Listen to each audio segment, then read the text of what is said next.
A Bíblia diz que você deveria temer a Jesus, porque ele tem uma espada. Em segundo lugar, porque ela é afiada. Em terceiro lugar, por essa espada ter 2 gumes. Ele fala, havia na sua boca uma espada afiada de 2 gumes. O que é uma espada afiada de 2 gumes? Olha, na sua casa, se você tem uma faca para fazer churrasco, você sabe que a faca, quando você vai cortar aquela carne, ela tem um gume só. Ela corta de um lado, do outro não. Mas a espada que sai da boca de Jesus é uma espada que corta deste lado, aqui ela tem fio aqui, e do lado de lá ela também tem fio. Ou seja, não importa a direção em que essa espada vá, ela vai produzir o efeito. Em outras palavras, seria assim, ela corta entrando e saindo, ela corta para cima e para baixo. Uma espada de um gume só numa batalha era uma espada que trazia desvantagem. A pessoa golpeava, para golpear agora aqui, ela tinha que virar a espada para vir para cá. Ela não podia perder esse tempo. A espada tinha cortado dos 2 lados de ponto que ela batesse e fizesse assim, e ao mesmo tempo ferisse em todos os lugares. E o texto fala que Jesus tem, que a palavra dele, que é a sua espada, ela é afiada e ela, onde ela toca, ela produz efeito. Não existe um lado dela que é mais cego. Não existe um lado dela que é menos cortante. E eu gosto de pensar nessa forma, porque o juiz coloca, nós vemos na Bíblia que o juiz vai separar de um lado suas ovelhas e de um outro lado os seus cabritos. Ele vai separar de um lado justos e de um outro injustos. E a espada, ela toca justos, mas ela também toca os injustos.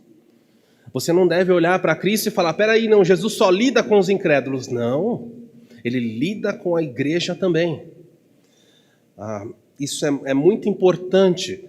Olha só, a espada é um instrumento de ataque que pode ser utilizado para tirar ou salvar vidas. 2 gumes aqui.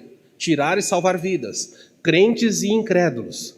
Toca em qualquer lugar, em qualquer direção. A espada de Jesus sempre produz o resultado esperado.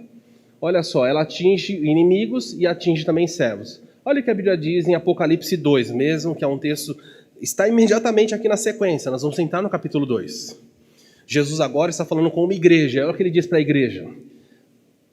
De modo igual, eu sei que há entre vocês, a igreja de Tiatira, eu sei que há entre vocês alguns que seguem o ensino dos nicolaítas. Aí vamos ver quem são os nicolaítas quando estudarmos essa carta. Jesus diz assim para a igreja, hein? Portanto, arrependa-se ou virei subitamente até você. Até você quem?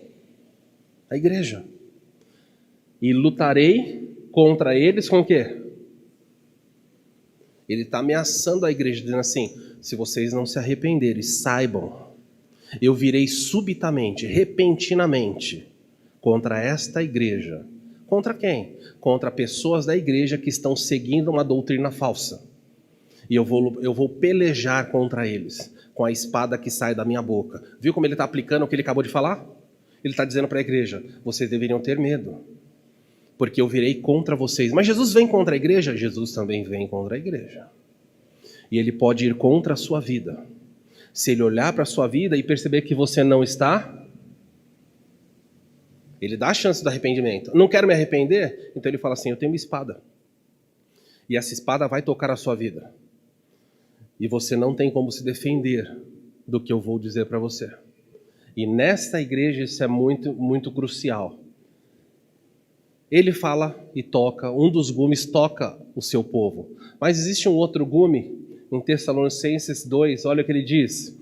Pois essa perseveridade, o texto aqui está falando sobre o anticristo, o personagem maligno que vai surgir no futuro da história. E olha o que Jesus fala.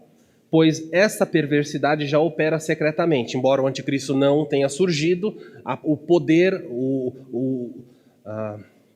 vou descrever, o poder das trevas está atuando, embora o anticristo ainda não surgiu. A perversidade já opera secretamente e permanecerá em segredo até que se afaste aquele que o detém. Isso vimos hoje pela manhã. Quem quiser saber tem que vir domingo de manhã. Então o homem da perversidade será revelado. Olha, quando aquele que o detém for tirado, o homem da perversidade será revelado. Mas, para você não... E agora o que vai acontecer? Ele diz, mas o Senhor Jesus o matará com o sopro da sua boca. Que palavra poderia ser colocada aqui perfeitamente? Com a espada da sua boca. Ele tem a fala dele. Jesus não vai lutar com o anticristo. Tem gente que acha que Jesus vai voltar e vai ter uma batalha cósmica e raio para tudo que é lado e aquela guerra contra o anticristo atirando nele. Não há batalha alguma. Ele fala assim, ele destruirá o anticristo pelo sopro da sua boca. Ele vai falar e o anticristo morre. Isso é poder, gente. Não tem batalha. O mundo vai batalhar entre si, mas entre Cristo e o anticristo é só uma fala, é uma voz de comando. Morra, e ele morrerá. Isso aqui é fantástico. Jesus o matará com o sopro da sua boca e o destruirá com o esplendor da sua vinda. O esplendor da sua vinda está relacionado à parte final da imagem que fala: Jesus tinha uma espada afiada de 2 gumes na sua boca e o seu rosto brilhava como o sol na sua força. Haverá uma glória na manifestação dele. Então ele está demonstrando: esse juiz tem poder e esse juiz tem glória. Tremam os povos diante dele, porque ele está voltando, nunca mais como um bebê numa manjedoura, nunca mais como um frágil carpinteiro. E João viu isso e escreveu: igreja e mundo saibam, o Senhor Jesus virá. E goste você ou não, ele está portando uma espada bem afiada, uma espada que toca e fere o mundo e a igreja. E a glória dele cobrirá toda a terra. A força da glória dele é como olhar para o sol na sua força. Eu mal consigo olhar diretamente para as luzes que estão aqui na minha frente. Se eu olhar imediatamente, minha vista fica ofuscada. O que será a manifestação de Jesus a ponto de o sol ser insignificante diante disso? Quando Paulo viu Jesus em Atos capítulo 9, no caminho de Damasco, fala que Jesus apareceu no momento mais forte do dia, meio-dia. E a glória de Jesus encobriu o sol. Por que você acha que Paulo ficou com escamas nos olhos? O que aconteceu com o olho dessa? Na hora ele virou como um plástico. Não dá para contemplar. E o texto fala, João olhou para Jesus desse jeito e ele cobre, ele não quer olhar, é muito poder. Em Mateus 17, quando acontece a transfiguração de Jesus do monte da transfiguração, a Bíblia fala que a roupa de Jesus ficou branca como ninguém poderia produzir, e o rosto dele brilhava na sua glória. Moisés, quando estava na presença de Deus, quando saía, cobria o seu rosto por causa da glória. O que será o próprio Deus brilhando em glória? O que será um Deus irado com o mundo voltando como espada?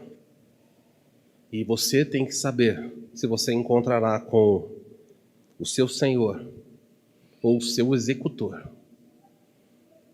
Cada um de nós só encontrará com um deles. Não tem alternativa.